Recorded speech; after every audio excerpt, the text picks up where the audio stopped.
Hello, fellow homebrewers. JP here, and I want to introduce to you the brand new Brewbuilt X1 Conical Series available at More Beer. More Beer sells the highest standard in homebrewing equipment, and the Brewbuilt Conicals are just that. They're made from mirror-polished 304 stainless steel, and they come with loads of features that you and I have been looking for. They have a full 2-inch bottom dump valve, which will eliminate your clogging issues, while the sturdy base includes 4 reinforced legs, just like those big Pro tanks do. More Beer also carries the Brewbuilt line of options and add-ons like casters, pressure kits, and even external glycol chillers. So you can find out more about the new Brewbuilt X1 Conical Unitanks by going over to morebeer.com for detailed videos on the entire line of Brewbuilt Conicals. You can trust Brewbuilt with your next fermentation, and you can trust More Beer to find the right conical for you. Brewbuilt at morebeer.com.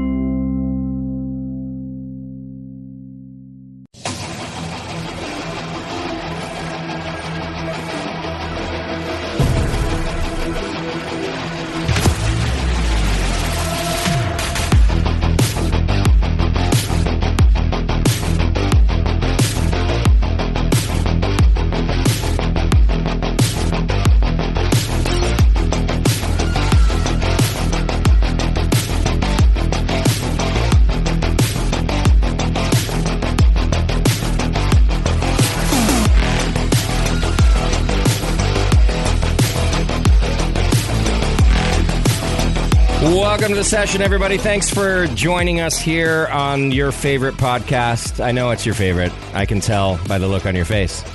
I see you there in your car driving. I know it's creepy, but I see you there. I'm your host, Justin Crosley, and we are here with my very good friends from Liquid Gravity Brewing Company. They've joined me here at the Hop Grenade. I joined them at their place last weekend because we're doing a release party for their Welcome to California collaboration series. It's Brendan and Celeste Goff in the studio with us. Hi, guys. Hello, hello. Hello. ThanI'm going to be honest with our audience for a second, if I can. I feel like we've been drunk. I feel like we've been drunk for 10 days. Yeah. I feel like these release parties, they can take their toll on you. Yeah. For example, I fell on my face. If you will, I faced. I fully faced at the. You guys weren't there, but I was in the cul-de-sac of the Liquid Gravity Brewery. Just trying to have a good time, and I did one of those things where, when you're running and you start to get top heavy, right? You start to fall forward, but you keep running, because you're going to catch yourself, but you can't. Yeah. And you end up looking like the guy at the car dealership with the air flowing through him, and you fall. And anyway, you eventually land on your face. Yeah. And that happened to me at the tall person thing at the official release party of this beer that we're doing. Yeah, you got faced. There's faced. No doubt about it. But anyway, I recovered mostly. My hand's still all jacked up. I thought we were going to make up a story though for your the people who worked here. I wanted to make up a cool story, but I'm not good at like that. Yeah. I'm like, you're like, I faced. That's what happened. I immediately, like, right when I walked in the door, I come home on the Monday or something. I walk in the door, and I think it's Bridget, someone who works for me. It goes, "Yeah, what's wrong with you? What happened?" And I thought I was prepared. I thought I would make, and she's just looking at me, and I was like, I fell and I'm drunk. It's so much easier to just do that, though, and deal with the shame of that than to remember whatever bullshit story you're going to come up with. But I think if you throw in that you were playing with the puppies, then it kind of softens it a little bit. I guess that's true. I was trying to exercise the puppies at 2 a.m. after being out with you guys all day. At our local dive bar, yeah. I was trying to do them a solid. Really, I did it for the dogs. For the children. They're not even my dogs. I just was trying to exercise somebody else's fucking dogs. But that's what kind of guy I am. Some random's dog. Anyway, it went great. So there was that. But let me do some business first, I guess, then we can tell you the rest. It was a great release party down at Liquid Gravity, and today we're going to be talking about the 4 collaboration beers that they did and why this release party happened at all. First, I'd like to thank our sponsor, More Beer. You can go to morebeer.com and check them out. They've been my sponsor since day -1. They've been here forever. they don't mind that I'm a drunken idiot sometimes. After all these years, they still believe in me for some reason. I feel like they're like my mother. Like they have that kind of love for me. So you can go to Morebeard. They're just so committed that at this point they're along for the ride, good or bad. Like whatever, man. We're in it to win it now. Check out their Komos line of awesome things. I have a Komos kegerator in my RV, which often has a liquid gravity keg in it. Sometimes it has a 21st Amendment keg in it. Right now it has a faction keg of Penske Pale Ale in it. Check out the Komos line of kegerators, also their jockey boxes, also their keg couplers. You name it, Komos kills it, and you can get all of that at morebeer.com, our wonderful, our most wonderful, our wonderful sponsor. Yeah, we definitely did not start the day off with mimosas and a Bloody Mary. I don't know whose idea it was to invite you guys up a day early. Yeah, so these two come in yesterday, and we go to a tattoo convention because that's what you do. Where Brendan and I, by the way, I tried to make it happen tonight, but everyone's at this tattoo convention apparently. Brendan and I agreed to get each other's logos on our face tattooed to each other. Wait, not on the face. No. Not on the face. Celeste is like, just not on the face. So Brendan has a cool Brewing liquid Network. gravity. I'm gonna get a teardrop, but it's gonna be the Hop grenade. So if a normal teardrop means you like whacked somebody out, what does a Hop grenade teardrop mean you That did? you also whacked somebody. Oh wait, no. Yeah, it's a different. Yeah, I think it means you faced. Yeah, you faced. It means you faced. Yeah. At least once. Yeah. So Liquid Gravity has a cool Hop logo, and I agreed to get that tattooed to my body. And Brendan said, all right, then I'll get the Hop grenade. I'm in. So at some later date, and I still think we should do it on the air. Absolutely. We'll get a tattoo artist in here to do that. I tried to make it happen tonight, but they're all at this convention apparently. Weak. Yeah. The tattoo convention was cool. It was cool. There are parts of it. There are times though that it's a little ghetto, right? A little ghetto, yeah. You know what I mean? I think it might have been the place that we were in that was the ghetto the part of Cow it. Palace. The Cow Palace does set the stage. Yeah. Yeah. I mean, I think you could have put it at the Ritz-Carlton. It's still going to have Could a you little though? bit. No, but yeah, I see what you mean. it's still going to have its own little like feel to it. Yeah. But it's just you set the stage at the Cow Palace, and it Yeah. delivers on all fronts. And I have this weird like love and respect for the Cow Palace too, because it's like the OG San Francisco venue. And I think they still do concerts there every now and then, but it's not like it's never like a big touring act, right? It's like a medium touring act. Somebody big enough to fill up the Cow Palace, Yeah, but yeah. like that's going to bring a crowd that might fuck shit up, bad Right. like where you don't want them somewhere else. Yeah. Or it's a tattoo convention, Yeah. or it's a gun show. Yeah. Like I'm pretty sure that last weekend was probably the gun show. And then anyway, so good times there. But then we hung out all night, and then we did a little brewery hopping today.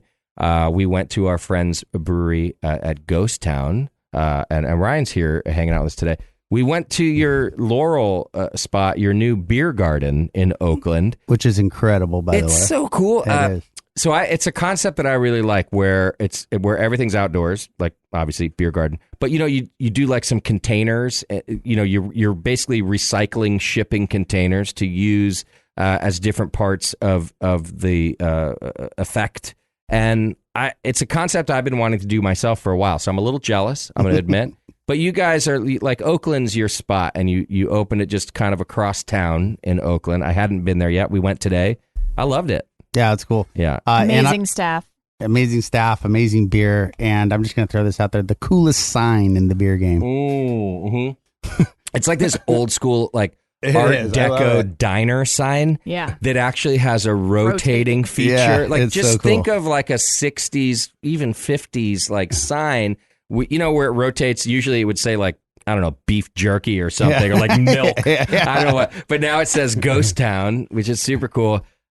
Look for pictures of it. If you Google right now, Ghost Town Brewing, and probably Laurel, or even if you just do Ghost Town Brewing, you're going to see this. I Googled it today, and the first thing that came up was the sign. Well, and you got to think, these are, some of the coolest guys making some of the best beer in the state here, and we're talking about their sign. So it's totally, that's how cool it is. Yeah. That's how cool it is. So we went there. We went to my friend Andy's brewery, Original Pattern. Beers were great there, I wanted you to go and check. I know you've had the beer before, but I wanted you guys to check that out. So anyway, and then we land here at the Hop Grenade for our release event. And like I said, I feel like we've been drunk for 10 days.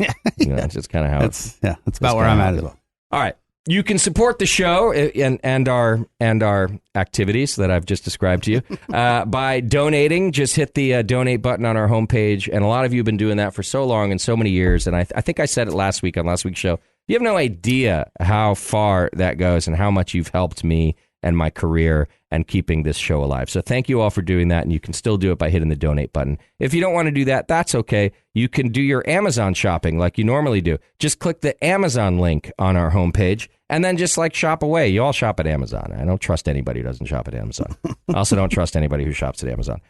But you can click the Amazon link, and then that helps us out too, so you don't even have to spend any extra cash. You can also support our sponsors like the folks at More Beer and just let them know where you heard about them, and that really helps too. So there's tons of ways to support us. You can send feedback to feedback@thebrewingnetwork.com. We love to hear from you, and I'll often read it on the air, whether it's good or bad. You can tell me I suck. That's fine. Those are the ones I tend to enjoy more. You're going to get a bunch of people emailing that they too have faced. Tell me a story about how you have faced. And if you don't know the definition, if you faced, you already know the definition. Yeah. You just know. It's when you catch yourself with your face. Yeah. It's never good. I thought those years were behind me too, by the way. And then I go hang out with these assholes, and I find out that those years aren't behind me. All right, let's dive right into the beer.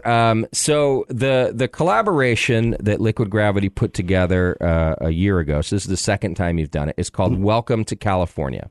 And it's a collaboration between Liquid Gravity Brewing Company out of San Luis Obispo and 4 of breweries of your choice. Yeah. And what was the idea behind it? Just to brew beer with your friends, or? I mean, I love collaborating with friends that I've made in the industry, and regardless of where it is, making that trip, or you go travel and kind of just hang out for the day and talk shop, and I love that part of it. Although I believe this idea was either Monica or Celeste's, because it's a lot of extra work. And I don't think I would have come up with an idea that was going to create a bunch of extra work necessarily for me. Yeah. That sounds like Monica then. Yeah. Yeah, that's true. It sounds like Monica. But I think, because it was last year we had tied it in with California Craft Beer Week.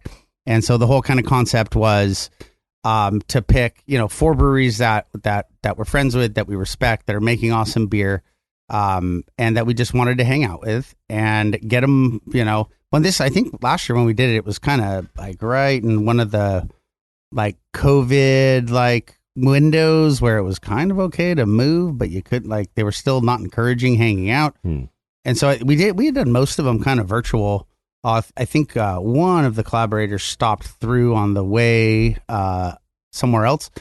But, the concept behind it was to really pick 4 breweries that you could be able to showcase, because our distribution goes up here to the Bay Area. Yeah.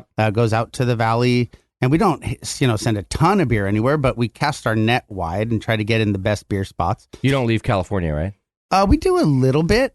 We send some beer to Arizona and Oregon kind of periodically. Okay. We have I think 1 outlet channel in each of those states. Okay. I think we'll get a pallet or 2 here and there. Got it. But yeah, really to focus not only on, the individual breweries that you would typically collab with, but to sort of this showcase of California. Yeah. And so even geographically, try to pick, a couple from down south, a couple from up north, last year's was great. And so the biggest pain in the butt with the whole thing is hand mixing the 4-packs though. When it's done. Yeah. After the beers are brewed and I've talked about with other brewers too. Okay, the variety pack, right? for larger breweries is like a hugely successful thing. And at first, when they started doing that, they had to hand variety pack. And now you can spend $2 million on a bottling line that will do your variety pack. But you guys didn't do that. You have to hand 4-pack. Yeah. I'm watching, by the way, a time-lapse video of it right now. It's intense. It's exhausting is what it is. Well, and it's funny, at some point this year, not the only, but one of the reasons I like agreed to do it because it was so much work is I thought we weren't going to hand mix the 4-packs. Okay. And we got like, after the beers are brewed, we can them all off, individual. And then I start talking with Monica. She goes, "What do you mean we're not going to hand mix them?" And I go, "I thought we had talked about that we would just send them out. Like, you've got to buy 4 cases. Yeah. And just Well, let that's the what we retailers." did last year. I'm pretty sure last year that's what we did, and we hand mixed them for you. But we don't buy that many cases either. Yeah. We don't move a lot of cans here. But either way, Monica, it was like, well, they've all been promised to the accounts as pre-mixed 4-packs. I see. Whoops. Okay. And So and is honestly, that a day? Like 1 day of labor, basically? it was a full day, Yeah. 8-hour day with like 5 or So day 5 one, Yeah. which was Tuesday. Day one, which was Tuesday, we did 2 of the beers. Wednesday, we did the last 2. And then on Thursday was the day that we put them all out and you pick up your pack tech. Yeah. And there's 4 pallets and you walk by each one and hope that you don't accidentally grab. The wrong. Yeah. Yeah. Wow. There was It's hurt just very backs, hurt hands-on. wrists, Yeah. fingers were hurting. It's a long But day. honestly, I'm super glad that we did that again because I'm willing to go ahead and just sign on to do the same thing next year. Yeah. The exact same way in the mixed 4-pack because I like it is so cool to even just like see them on the shelf with all of these breweries in the same 4-pack. And it's the point of doing it It's with the 4 point of doing breweries. it, Yeah. yes. Yeah. Okay, Absolutely. so the beer we have in our glass right now is the beer that you did with Humble Sea out of Santa Cruz. And I chose this one to start because it's my favorite beer style. It's a pale ale. And it's a nice, this is a West Coast American pale ale, right? It's not an English pale ale. This is a dry, hoppy American pale ale, which is my favorite. If our mutual friend Tasty were here, it'd be the beer he's drinking, right? Absolutely. Yeah. So tell me about the beer. Yeah, I mean, I'm with you. I'm that 5.5%, very hop forward. But it's a beer that presents with a little bit more balance than a session IPA. Where a session IPA is, it's maybe 4.5%, and it's hopped legitimately like an IPA. Yeah. But typically, I don't like those beers. Yeah. They taste like hop tea. They're astringent. They don't have, and I don't really like the word balance for hoppy beers because I'm not looking for like malt hop balance, but I'm It's not looking really for accurate. flavor balance, right? Okay. And for mouthfeel to work to be integrated with the rest of the beer, and like everything should work harmoniously. But it doesn't. I just don't like the word balance because people always kind of assume that you balance hops with malt. It's like no. Like just the flavors have to all work. Everything has to kind of be put together well and work together. Yeah. And so we're typically with pale ales that we make, we will put a little more malt in them than we would our IPAs. Where our IPAs are, bone dry, it's 2-row or Pilsner malt, some corn sugar to dry it out. And that's it. Maybe there's a little sprinkle of something here and there, but that's how we approach IPAs. So for our pale ales that we make, we typically have, a little bit of Vienna malt in there and a little bit of crystal malt, which we don't usually put in our IPAs, and some flaked wheat or, Carafoam or something to fill that void that is missing from, not having the alcohol be there. Yeah. And that's how I've always kind of approached this style. So yeah, for this beer, when I talked to Nick at Humble Sea, the approach was really to make something leaner and lighter in color and body, 2-row Pilsner malt, and to really have that explosive hop character. And so we approached the softening, or the balancing, or the sort of having those flavors meet together, with like water chemistry. So it's much heavier on the calcium chloride side than the gypsum side. Also keeping we cool down the calcium chloride makes it softer. Is that what you're saying? Yeah, I think You get hop character, but without hop, like as much hop bitterness. Is that kind of what you're saying? Yeah, I've always looked at calcium chloride and gypsum sort of as like salt and pepper. Okay. Where, salt sort of rounds stuff out. I think calcium chloride sort of rounds stuff out in that same way. It rounds it out, sort of enhances the sweetness of the beer. And I think in a beer that's 5.5% that doesn't have any other real specialty malt, we did put some carafoam in it, but it helps soften the presentation and kind of fill the void a little bit. Where some of the beers that we often make in the same style, we'll use a little touch of malt or wheat flakes or something else, and we kind of tried to approach it with water chemistry here, and to let the base, the beer itself remain very, very simple on the malt side, to really let the hops be expressed the way we wanted them to, but to still fill that void that's missing of alcohol when you hop them at this rate. What is it? A single malt in the malt bill? Or you have a couple of I believe we ended up blending Pilsner malt and two-row. What's the majority? Is it two-row? It's like 50-50. Oh, really? Mm-hmm. Yeah, so I think we actually did. I think it was supposed to be all Pilsner malt, and the Pilsner malt didn't show up. Oh, so you had to. So we ended up doing like one of the full turns with our RAR two-row. Yeah. As really it was just that, and then a little carafoam, and then the other turn that we did the next day was all Pilsner malt. So I don't know that I would have liked it if it was all Pilsner malt, but I'd have to think back if I've ever had a pale ale I like that's all Pilsner. To me, a pale ale is fucking two-row.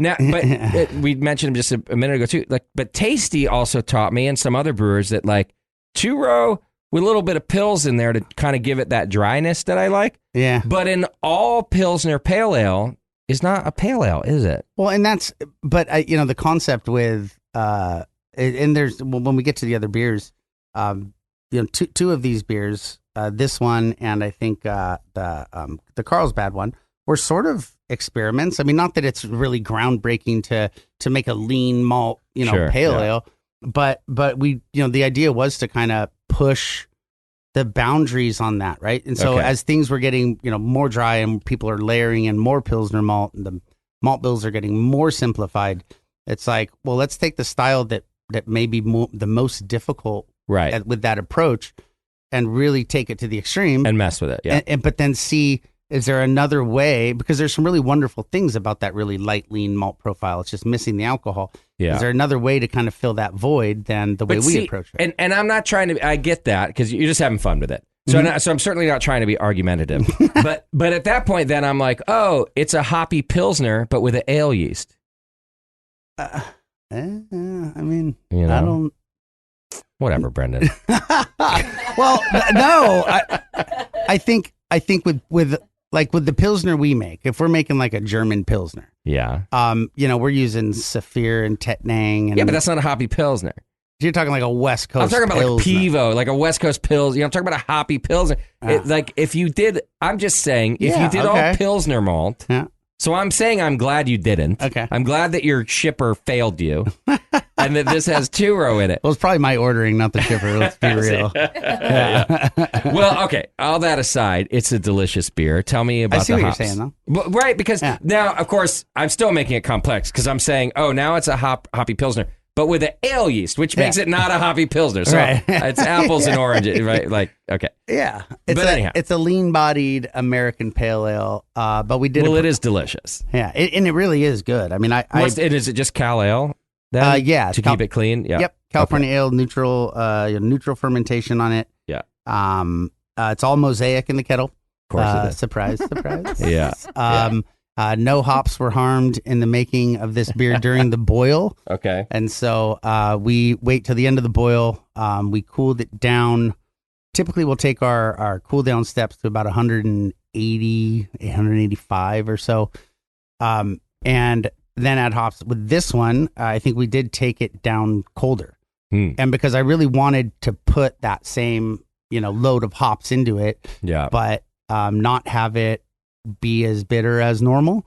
And so we do a cool down step of about 185 with our regular pale ale. Okay. But this one we went like 175 because I wanted to up the hop load, but still minimize the bitterness a little bit. And so all mosaic in the kettle, and then just a nice charge of mosaic and Galaxy.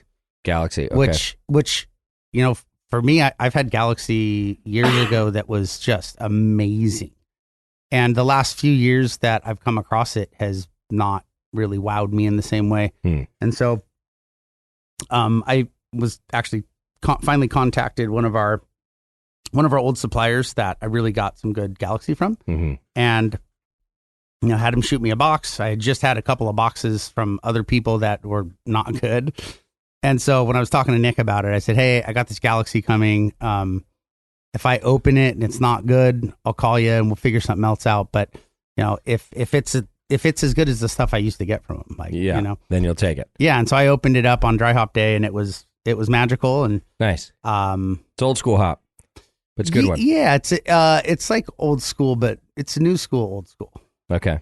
Or old school, new school. It was ahead of its time is what you're saying back then. Yeah. I mean, it was the first hop when Mosaic first came out, when Citra first came out, Citra and Mosaic both were kind of like, yeah. I mean, they changed the game. Yeah. And I think Galaxy sort of did that on the Southern Hemisphere front. Okay. Right. And that kind of led the way for people, starting to find Nelson and, these other hops that are growing down there, Nectarons, the kind of new, the new it hop down there. But I think Galaxy was the first one. It's like, oh, they're growing hops down the Southern Hemisphere. That's cute. Yeah. And then people got some of these early lots of Galaxy and it was like, what this nice. Is crazy. Yeah. Like I said, I think the last few years through other suppliers, I just hadn't had anything that I think, and as the acreage grows for these crops, sometimes they'll plant small crops. They're amazing. They try to spread it out to other farms and it's just, they change. Yeah. And it's also gone before you know it. Yeah. And so, but this Galaxy I thought was awesome. I'm really happy with how this beer turned out. Well, it's a delicious beer. I was trying to think of a beer that I could give our listeners that it compares to, but I really kind of can't. And to me, it is a cross between a Pilsner and an American Pale Ale because it has definitely there's no real malt sweetness in there, but there's plenty of malt backbone, which I think is coming from both, but the Pilsner is backing it up for the amount of hops that you put in there. And I can't really think of a comparison Pale Ale right now that I'd like to give our listeners. Can you think of something that it tastes like to you? You could probably find a good West Coast Pilsner. No. Yeah. But it is more pale ale. I mean, I was trying to make fun of you for that, but it's not. It's definitely a pale ale. Like if I open, first of all, and I don't have the cameras on here today, but it is very light in color. It's a yellow beer. It's a straw-colored yellow pale ale, which I tend to like very, very much. And pale ales, by the way, I think we talked about this at the release party. The color can really, at least West Coast pale ales nowadays, if you read the BJCP guidelines, I guess it would give you a specific. It's like straw yellow to copper. Like it goes anywhere, right? Yeah. And this one is straw yellow, right? Yeah. And I like the gamut, by the way. I'm not saying that a copper or amber colored pale ale is too sweet or any. I don't think it has much to do with it. But this is definitely on that light straw colored side. And that was part of, our approach was like, we wanted it to have that really light, appearance. And then like, okay, if we want it to look like that, what can we do to kind of get the flavor in line with what we want it to taste like as well? Yeah. Well, I think you nailed it. And I think you made the type of pale ale that we like to drink is what you're, as you described. I described it and you're like, yep, I agree with that. Yeah. That's the type of pale ale I want to drink. And you guys did it. All right. And that collab is with Humble Sea, right? Yep. Just so everybody knows. Down in Santa Cruz. You can get it right now at the Hop Grenade and probably other various accounts around the Bay Area and Liquid Gravity. And you can buy it in cans here too. We're going to take a quick break. And when we come back, we've got 3 more collaboration beers to try. All of them IPAs. So depending on how long this show goes... that whole statement I made about drunk for 10 days in the beginning could be true Make today. It 11. Hang in there. It's The Session. We'll be right back. Welcome back to the program. Thanks for hanging out with us. We're here on The Session with Liquid Gravity Brewing Company, and we're trying more of their collaboration beers from their Welcome to California series, which I'm enjoying. I've been enjoying for a week now. And yeah, so we just talked about the Pale Ale from Humble Sea. That collaboration with Humble Sea. And we've got 2 IPAs in front of us now. And I get confused about one of these styles, which I think I messed up even at our first release. So The first one we're going to try is a West Coast IPA that you did with Casa Agria. Mhm.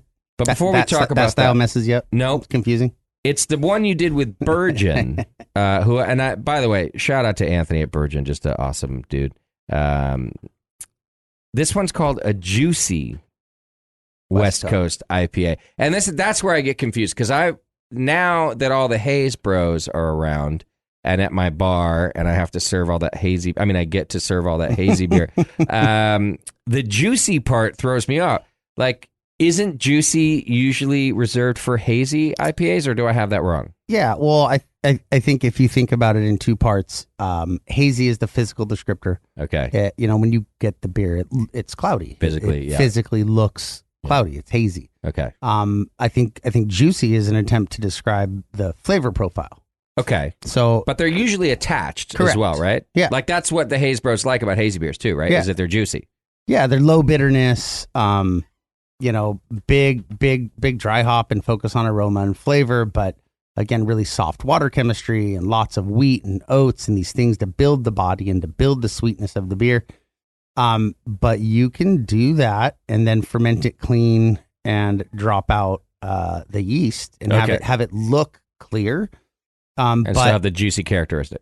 yeah, I don't think it's ever going to be as because the yeast we use to make hazy IPA leaves beers sweeter. I mean, Yeah. there's more sugar left in them, and so I like some of those flavor characteristics that come with hazy IPA. But it's fun sometimes to take that approach, but then use a Cal Ale yeast and drop it clear. Yeah. And prove that it can be clear and still juicy, basically. Yeah, exactly. Okay. All right. And by the way, all 4 of these collaboration beers are clear beers. Yes. Yeah. Yeah. And they always will be.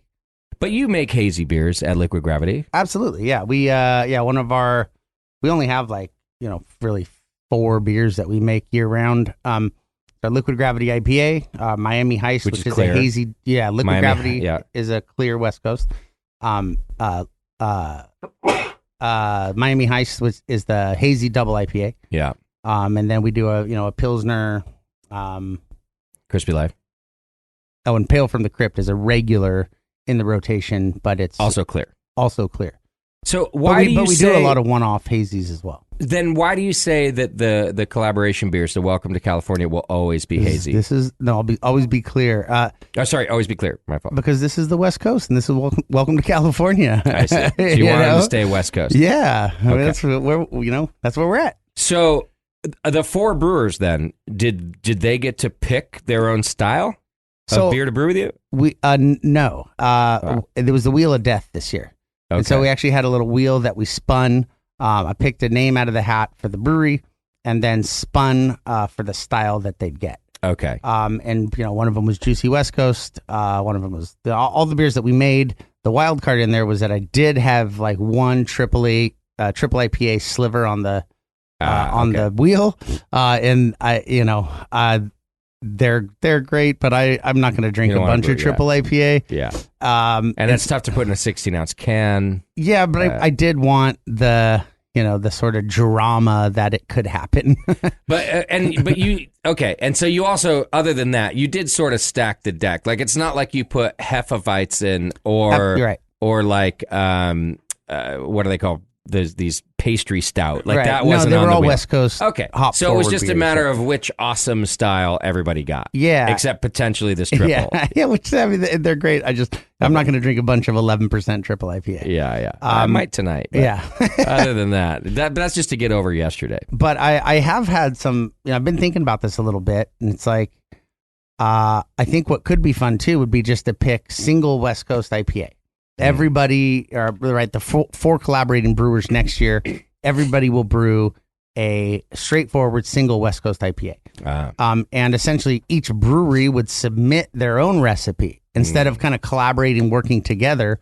I was like, hey, you've had our beers. You're welcome to ask me any questions about the recipe of any of our beers to get a baseline to understand like what our brew house, how it produces beer. Yeah. And then to have the brewers actually just produce their own recipe. Okay. We brew it. And then the big release party can also become a little bit of a competition sort of fun where people like 'Cause pick it's all their the same favorite because it's style. all the same style. Yeah. And I thought about doing that, this year, but it's like, I don't know if it's fair to, have a pale ale compete against a double IPA. Yeah.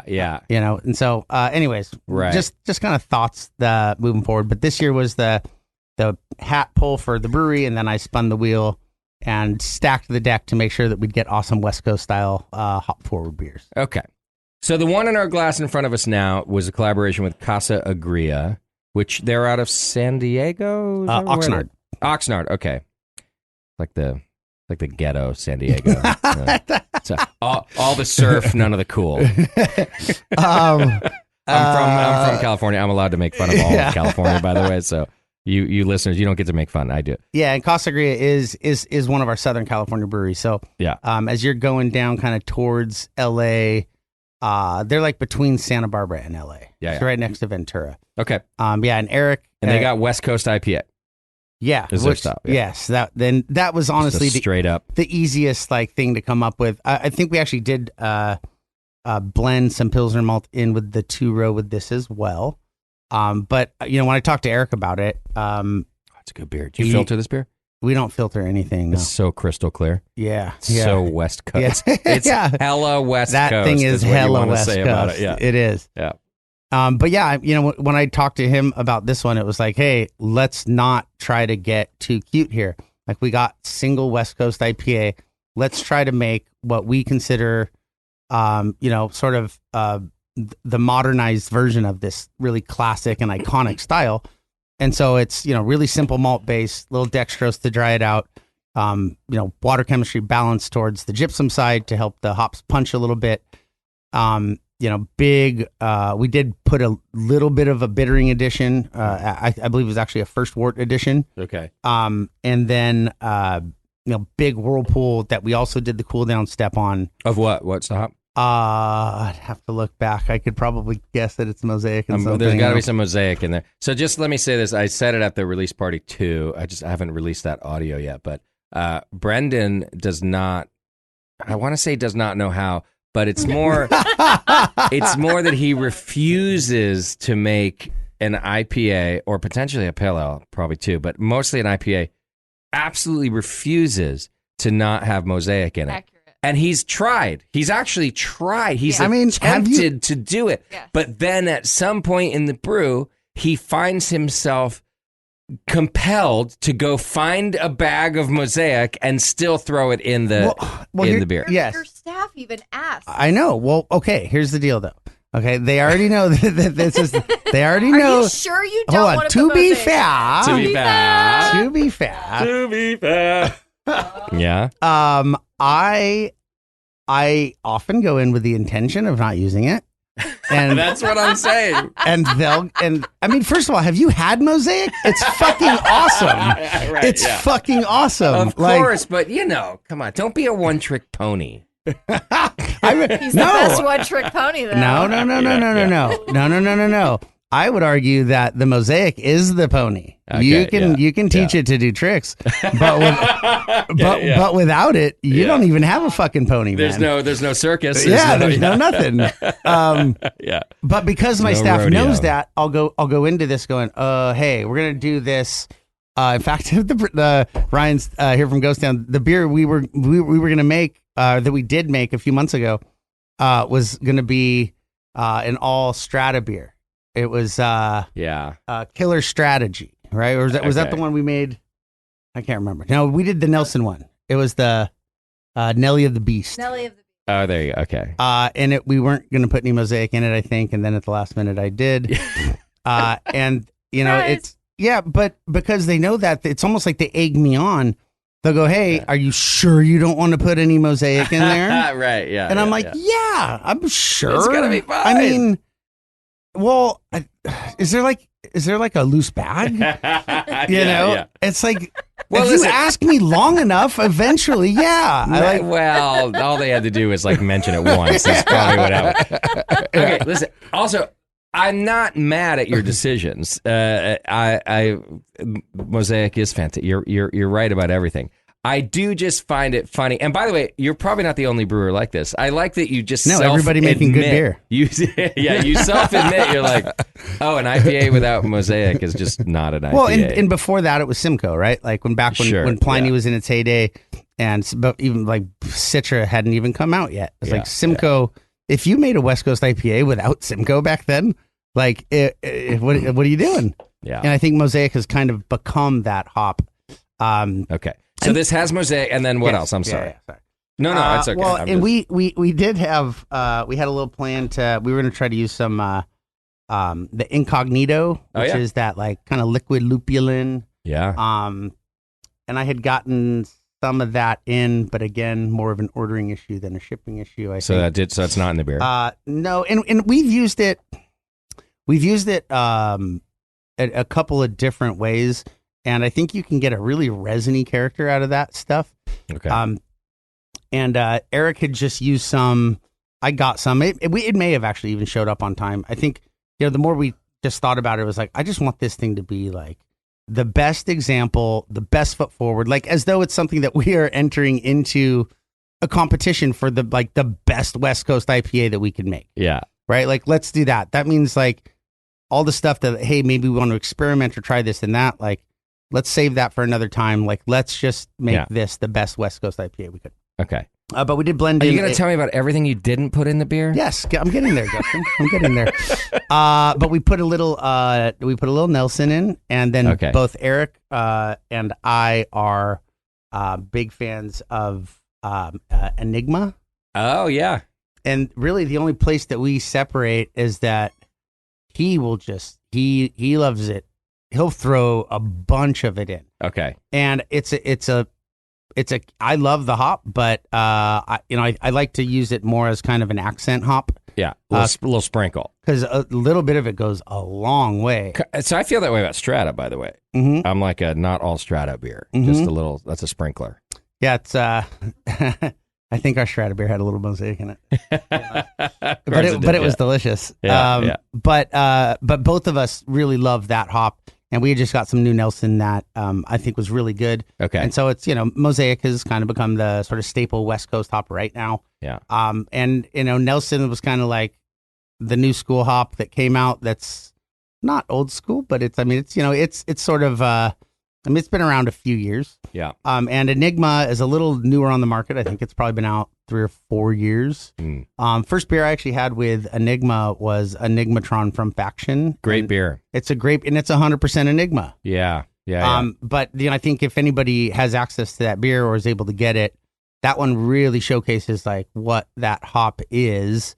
And I think that I love it. Can you describe it a little bit? To me, because I couldn't pick it out of a beer, like I wouldn't have been able to go, oh, that has Enigma in it. Mm-hmm. But thinking of Enigmatron from Faction and then tasting this, there's a little bit of sweetness from it, and it's hop sweetness. It's not like this is a dry West Coast beer. You know it through and through.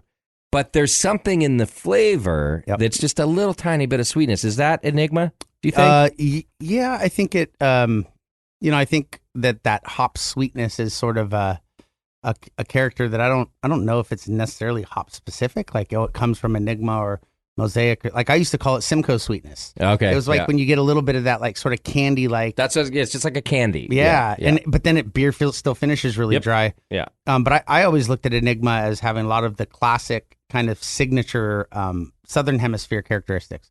So it's like it's super fruity and it's very punchy and pungent. But there's a little bit of this kind of earthy, resiny thing that comes with it. Mm-hmm. And I think Galaxy has the same thing. Nelson has the same thing. They all obviously have their own sort of, section of the flavor wheel when you talk about those specific hops. But yeah, there's that earthy too. Yeah, that's that kind of signature Southern Hemisphere thing. It's like this sort of earthy, very, very fruit forward, hop. And I think Enigma is on the more aggressive part of sort of all of that. Yeah. Which is why, in my opinion, it's a really wonderful accent hop. Now, I still like it when it's, punching you over the head and it's just you don't mind all too much in your of it, face. yeah. No, yeah. I don't mind it at all. But I've seen other people where I'd like, have a beer like, oh my God, you've got to try this. Yeah. And they try it. They're like, oh, A little too much. And I'm like, I love it. What's different about this West Coast IPA than Liquid Gravity West Coast IPA? We do put a little sprinkle of crystal malt in Liquid Gravity IPA. I think it's 1%. We also put some Vienna in Liquid Gravity. Okay. So but we also put more corn sugar in Liquid Gravity. Okay. And so we dry Liquid Gravity out even more on the extreme. Mm-hmm. But then there's some malt, little flavor components there. And the corn sugar to me not just dries out, but also adds that little bit of like malt sweetness at the end too. Yeah. Well, I think the alcohol adds sweetness. Is that what it is? Okay. Yeah. So if you were to take a beer that is whatever gravity that doesn't have any corn sugar in it, that's missing the alcohol, I think the alcohol adds sweetness. I mean, if you were to if you just look at the viscosity and texture of like vodka, it has a lot of kind of sweetness and body. That it's the reason double IPAs always seem sweet. Yeah. And we did, with this beer, Liquid Gravity is, right hovering around that 7% ABV. And so this one is a little higher in ABV. And a little less corn sugar in this one. And so that means the starting gravity is a little bit higher. But they're, we also did a cool down whirlpool on this one, and Liquid Gravity IPA gets the full 212, turn the flame off, big edition right after. I see. We did sort of not borrow from it, but that's one of the big similarities is that a lot of the modern West Coast beers that we make are like whirlpool only, like no hops go in until the whirlpool. Mm-hmm. But I wanted this one to have a little bit of that old school signature. Yeah. And so even though it's, big Mosaic whirlpool and Nelson and Mosaic and Enigma in the dry hop, we still put that like 60-minute bittering charge, and it's not a lot. Yeah, I think it was a 23 barrel at end of boil, and we probably did like 3 pounds of like Warrior at bittering. Okay, wow. Or no, we did a first wort instead of bittering, but it's that getting some bitterness up front. But it's that so that little component where our more modern West Coast IPAs are all whirlpool, and this one did get a little bit of kind of up front in the first wort. Yeah. Well, it has one massive flaw that I'm going to discuss with you now. Okay. It's way too easy drinking. Yeah. It drinks like a pale ale. Yeah. And I actually think a good West Coast IPA should drink like a pale ale. It should make you thirsty, not like leave you cloying and like you don't want something else. So a really good West Coast IPA has that quality. Mm-hmm. But the problem is, it's what, 7%? 7.2, yeah. Okay, yeah, so fuck that. Yeah. That's my issue with it. Because I do, I like to have myself a few pints. Yeah. Which is probably why pale ale is one of my favorite styles. But this one, I think, really drinks like a pale ale. It has a nice, firm bitterness. I'm not saying it's soft. It's not. But it's still the drinkability. It's just still super easy. Which is going to bring us to the next one and I haven't tried it yet. But the Burgeon Juicy West Coast IPA, if it has the same drinkability qualities but is also juicy, which makes you want to have more, I'm afraid of how much I want the next one too. So this one was with Burgeon, who is out of San Diego, right? Yeah, they're in Carlsbad, kind of North County, San Diego. Yeah. So this is shout out to Anthony. Yeah, shout out to Anthony. This is the most interesting of the four. Right. So we really chose, so let me back up a little bit. Yeah. Well, hold on. I know you can. I just want the listeners to know there's no video on me, but I just took a sip and it was like a double take because there's something in there that I can't quite place that made me do a double take. And that's why Brendan's like, wait, don't talk about it. So what I had kind of described as what I would consider a typical juicy West Coast, right? Which is just like a little bit of oats, a little bit of, wheat, higher mash temp, all that stuff. And then we would kind of keep the bitterness low and dry hop it and brew with it as normal. This one, if anybody has heard of the new kind of thiol boosted yeast strains, that are available from a few of the suppliers, Berkeley Yeast Labs here locally, and then we talked about it. Moxa was on the show a few weeks back, and they had just brewed a beer with this experimental yeast. Yeah, So- and we had done one with our like a hazy IPA strain, with our it's London 3 that has a gene that is, let me back up just a little bit. So the what these thiols are is they're sulfur compounds that are responsible for a lot of the flavors and aromas in beer and wine.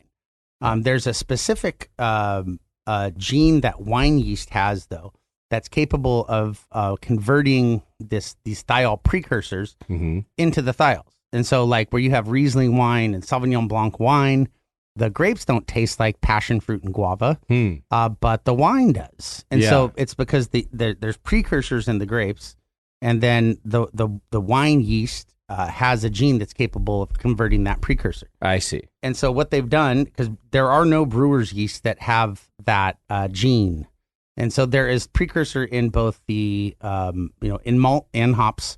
And so what they've done is they've essentially taken these different strains of brewer's yeast and inserted the gene so that they can take the precursor in the malt and the hops and convert it into this.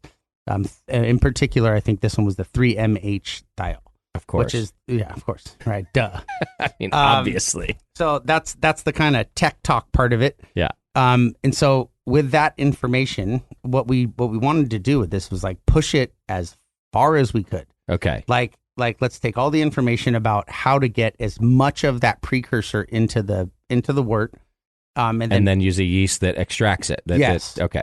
So you had to choose hops that have the precursor. Yeah. And in abundance.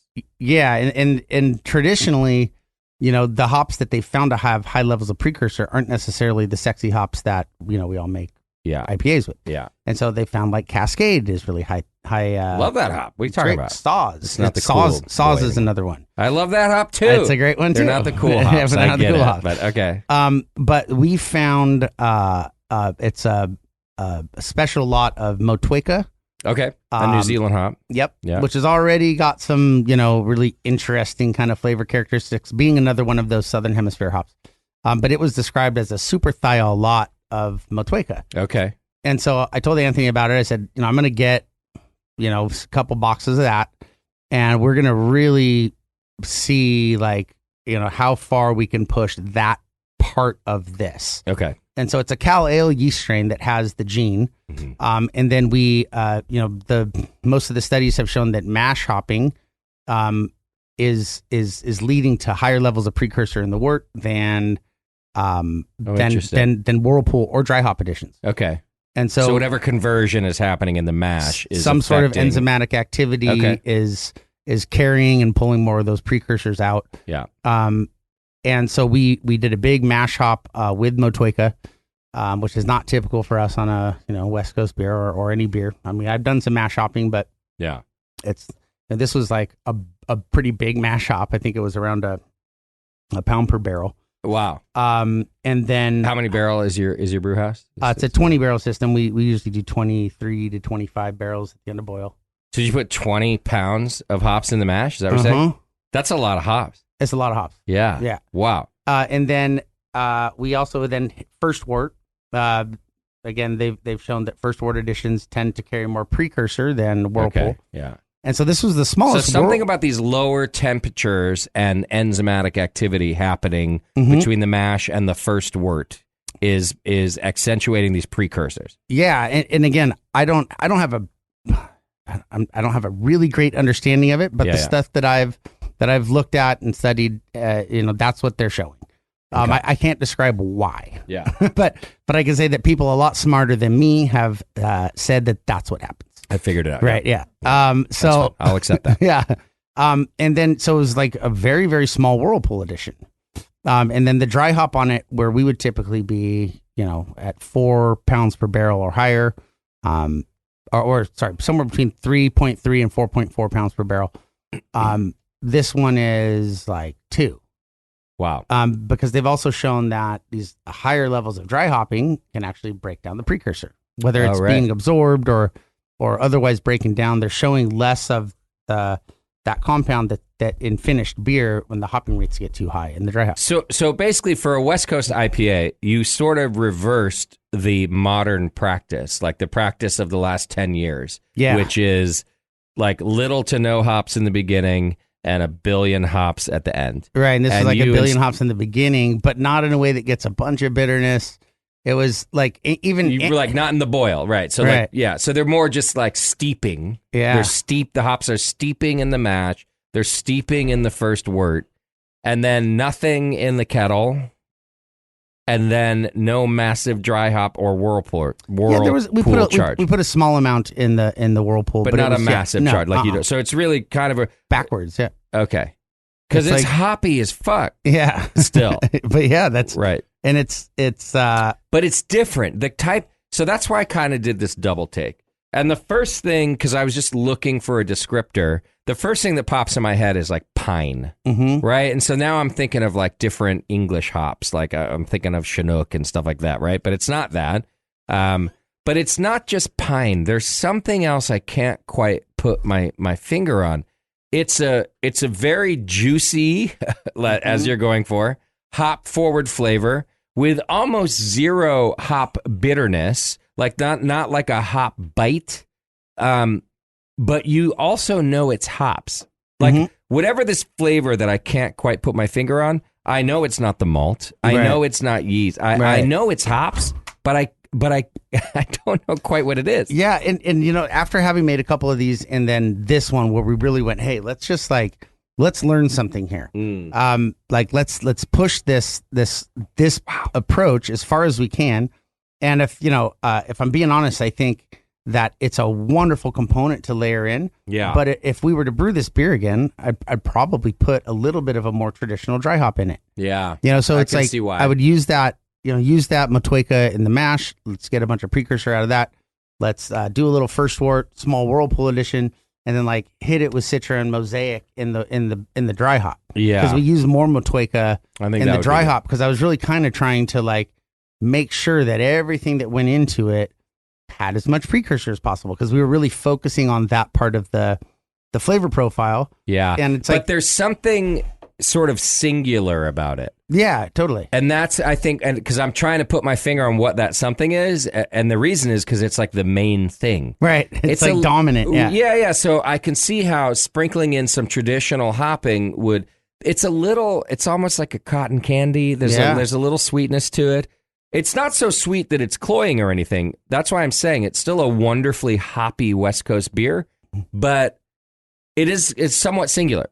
Like, in other words, whatever thiol, because we've been saying it plural, thiols. Right. I feel like you pulled out a single thiol. Well, and it is. So, I don't, I can't speak on it very extensively. I don't know, but my understanding of it is that it's that 3MH thiol.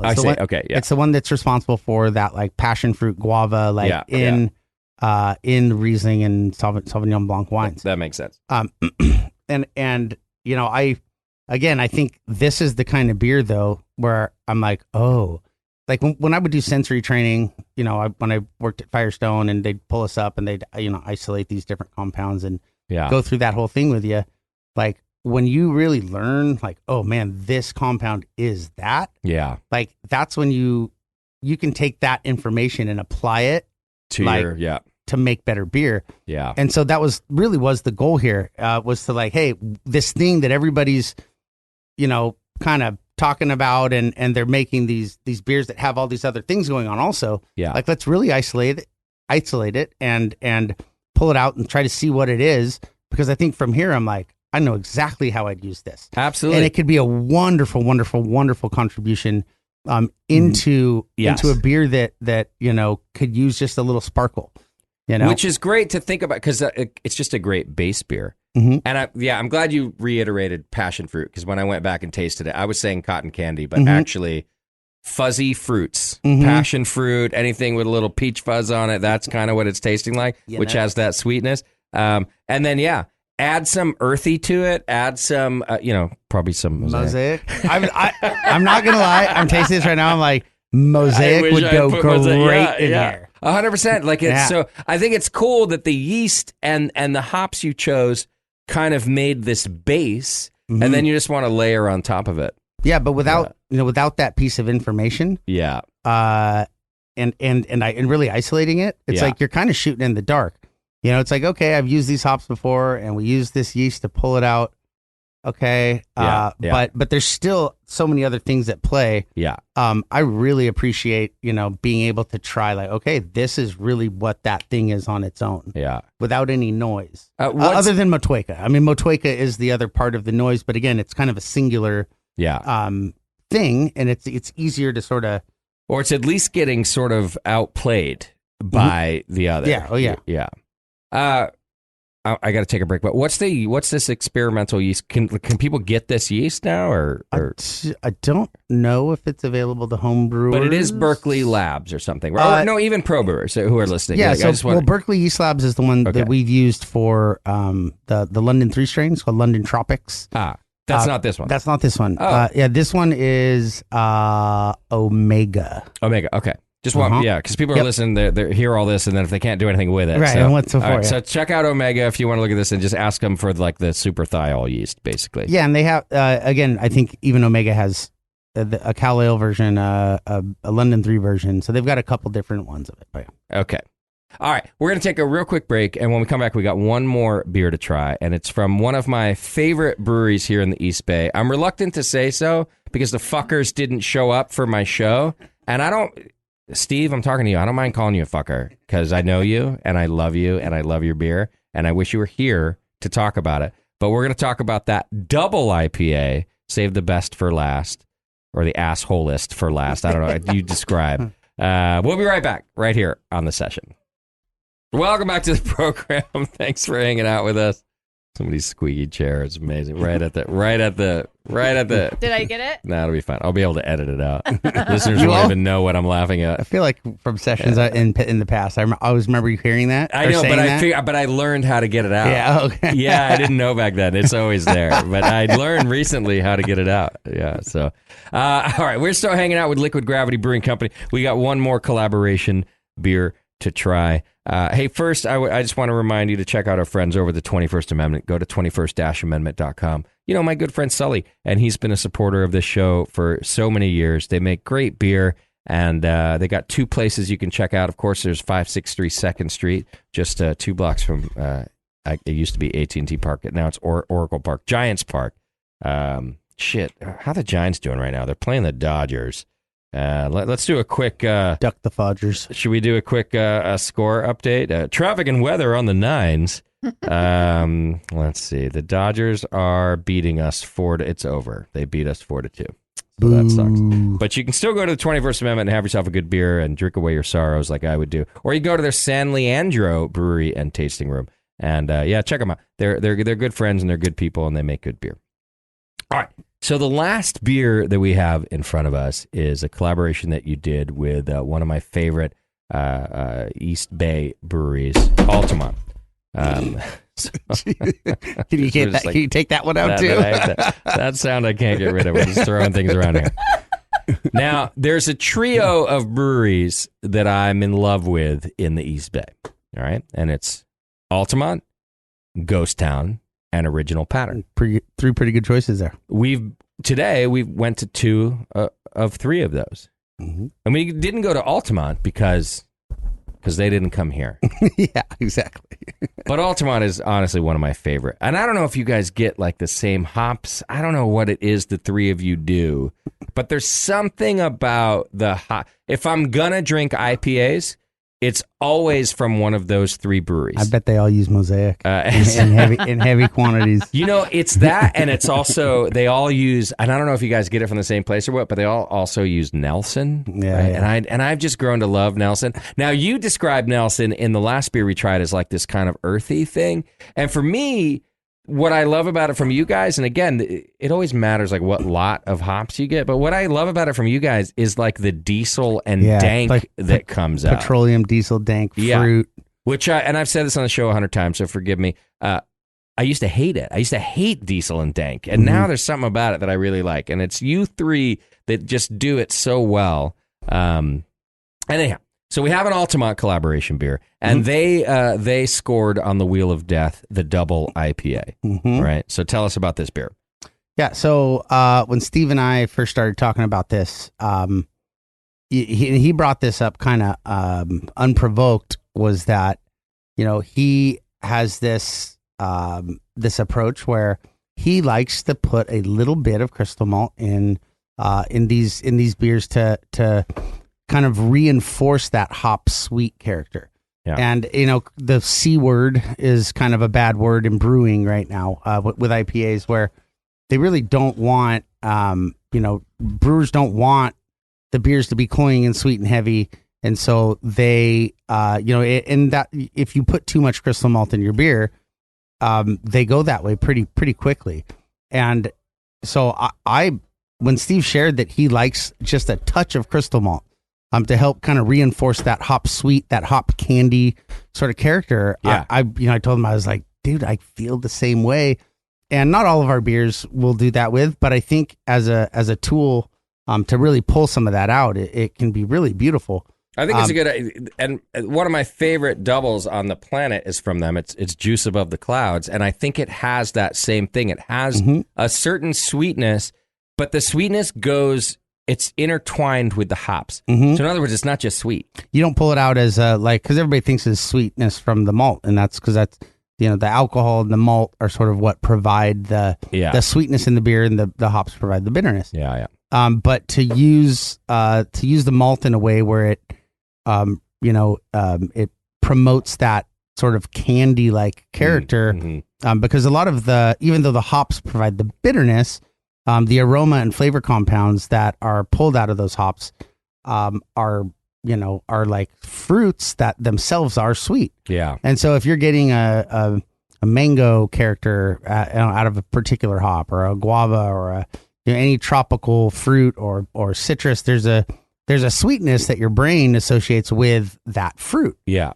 And a really wonderful way to kind of accentuate that character in the hop, because the hop itself doesn't really have sweetness. Yeah.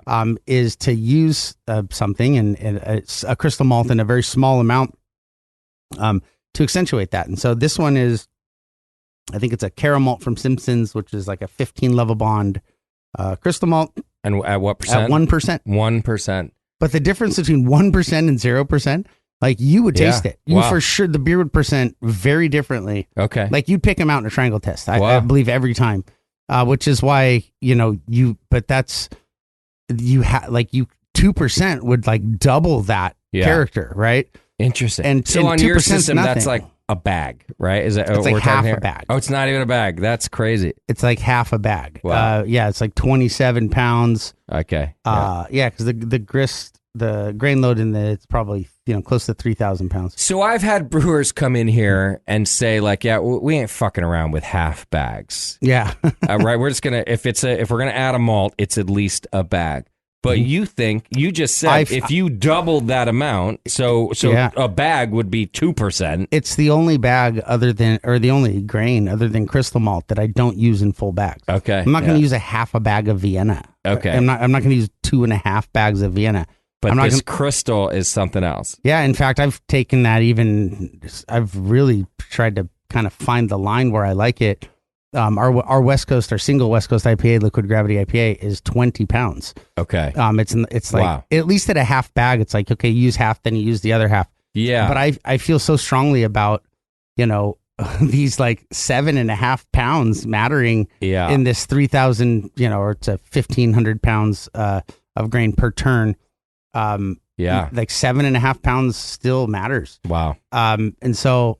But when he had told me that he feels that way, I'm like, dude, this is perfect, because like I feel the same way, and it's even weird to talk about it because everybody is just on this very like crystal, because crystal malt was responsible for the really sweet sort of oxidized flavors that were but people were putting it in 10, 15 absolutely. Okay. And crystal 40, like dark crystal 60, and they're using them at 5, 10, 15% sometimes. It's like this is a crystal 15 level bond and by the way, 1%. if you don't know, like those were those, just in case you're sort of new or maybe so young that you didn't have IPAs in the 90s and early 2000s.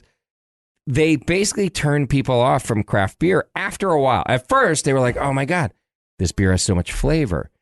But the flavor was sugar, like for a while. So this massive reversal happened in the later 2000s, right? Like the 2010, where people were like, they just did this reversal. Everything that's wrong with an IPA is a crystal malt or a sugar or whatever, which wasn't, it was a massive overreaction, well, right? And I think if you look back, like I always talk about, hops back in the day kind of being brewers felt like they were in a bitterness arms race. Yeah. Right. Yeah. And so it was like everybody's trying to one up each other with the more bitter beer. Stone was just trying to make beers as bitter as they could. And Green Flash was making palate wrecker, where they were mashing in with wort that already had hops in it. And I think, to try to balance that out a little bit, it's like, oh, well, yeah. now these beers are so gnarly. Like, well, let's make like the little crystal malt will help balance it out. And now you've got too much of both of those things, and that's not a good drinkable beer. Right. And I think that's part of where the bad rep for crystal malt came from, is that people were overusing it to try to balance out these overly hopped and overly bitter beers. Sure. They're going, well, now these are just gross. Yeah. So we're going to blame both. And we didn't know. It was like, oh, if you're going to have that many IBUs, you have to have this much sugar. Like, it was just that's what we knew at the time. Yeah, totally. But they resulted in these awful IPAs. Yeah, they did. They were gross. Yeah, we liked them for like 5 minutes. Yeah. And then we were like, God, what happened? And because of that, like, it's like rubber band effect, on that snapback, people are like, oh, like zero crystal malt. Yeah, I will hear brewers sometimes, like, as this point of pride, like, oh, we don't use crystal malt. It's like, well, yeah, okay, but let's not stand on that soapbox. I don't use it a lot either. But the one or two places I choose to use it, it works. It's very calculated, and it's in a really small amount, and it can add something really wonderful to a portfolio of beers that otherwise would taste very similar. Right. Okay, so brewery listeners, don't get all crazy with Brendan's advice here. Just remember that he said 1%. Yeah, right? yeah, exactly. Let's not go insane. Yeah, don't come up to me at a festival. Oh, crystal malt guy! Like, no. Yeah. I think that San Diego brewers and Vinny saved the West Coast IPA style. Absolutely, yeah. By toning down that crystal, right, and not going just just toning it down, because there were a bunch of, by the way, also West Coast brewers who were making those sweet crystal malt IPAs. Yeah, and I think those beers are what led people to go, oh, well, getting rid of them almost completely made these beers a little too, yeah. They made them so much better. Yeah. Getting rid of it completely is going to make the best. And don't get me wrong, we make, our Mo Diggity is like 2-row and a little bit of corn sugar. Sure. Like, yeah. I mean, most of the modern IPAs that we're making don't have any. Yeah. But a double like this, I think it can help enhance that kind of candy-like sweetness. Yeah. So now that we've tasted through all four, not only my favorite, but the one that I would have as a nightcap, and that's obvious because it's the big one, is this double. Is this double? And by the way, it's the same as I do on most nights that I'm going to have a nightcap. I'll drink Altamont's Juice Above the Clouds, which is their double IPA. That's my nightcap, which is a 9% double or whatever. That's a great finisher. And so is this of the collabs. I think that the order that we tried them in right now on this show is exactly how I would drink the 4-pack. Yep. And I would drink the whole 4-pack in a night. I think the other component of that too, and we talked a little bit about water chemistry and sort of how that plays into really affecting the presentation of these beers. Yeah. Is that because I knew this was a double IPA, and I knew that, we're putting a little bit of crystal malt, we're sort of enhancing that sweet flavor profile of the hops. We punched pretty hard with gypsum here.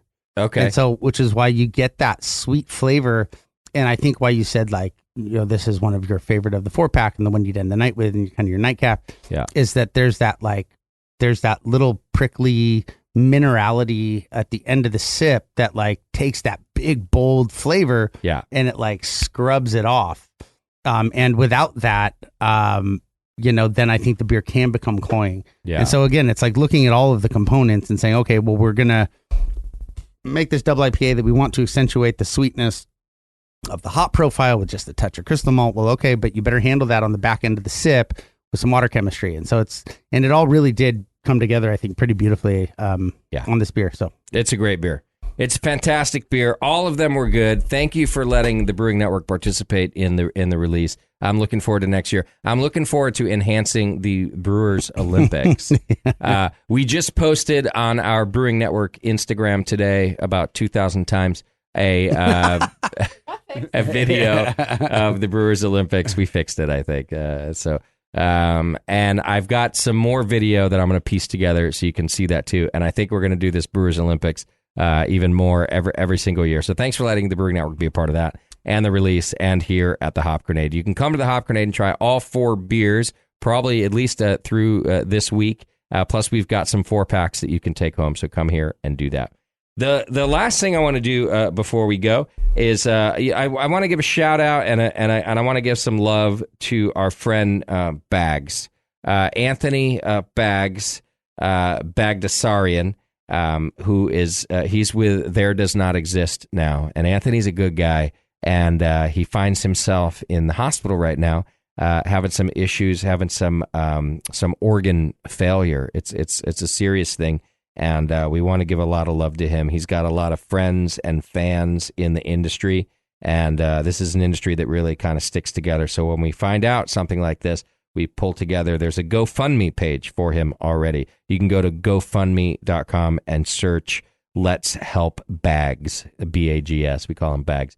And he's just one of the sweetest guys that you'll ever know. So we wish him well. We got some good news today about how he's doing, but he's got quite a road ahead of him. So I want you to give your good thoughts to Bags. He's a young man, like us. We're young, right? Are we so young? You're youngish. Okay. Justin's shaking his head no. Shoot. He's a young person. No one deserves to have to go through what he's going through right now. So we just want to give our good thoughts to him.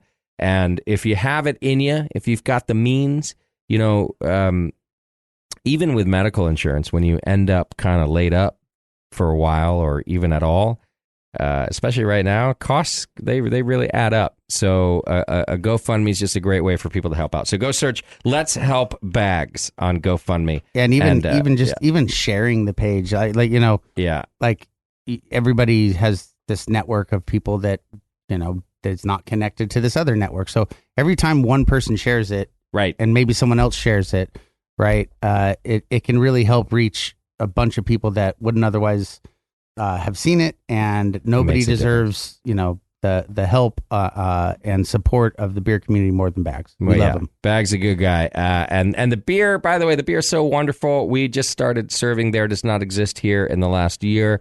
And not that that's part of his health situation, but I just, he's really a part of the community, and he works at a brewery that's just wonderful. And he's a good dude.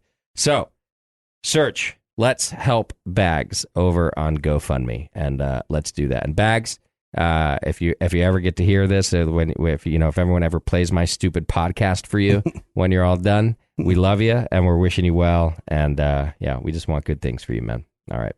Hey, Liquid Gravity, thanks for being here with us, Brendan and Celeste. It's just so nice to hang out with you all the time. I'm glad that we had a show to do. It made us behave ourselves today a little bit, right? It made me check my brakes after the three mimosas and the Bloody Mary. I'm like, okay, slow down. I don't know what you're talking about. None of that happened. We needed that for sure. I didn't follow my face today, so that was good. Yet. Yeah, the night's still young. The night is still young. It's only 8 o'clock right now. All right, folks. Thanks for tuning in and hanging out with us.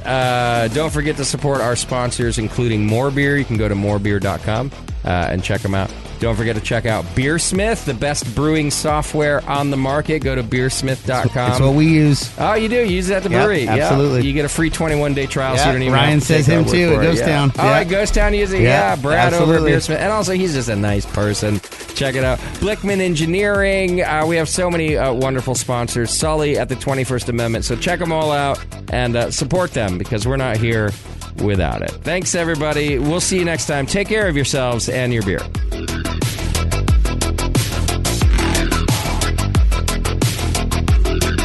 The Session is a production of the Brewing Network and brought to you by More Beer. Check them out at morebeer.com. Find more content and live video of this show on our YouTube channel at youtube.com/Brewing Network. For sponsorship opportunities and information, please reach out to advertising@thebrewingnetwork.com. To reach our hosts, contact feedback@thebrewingnetwork.com.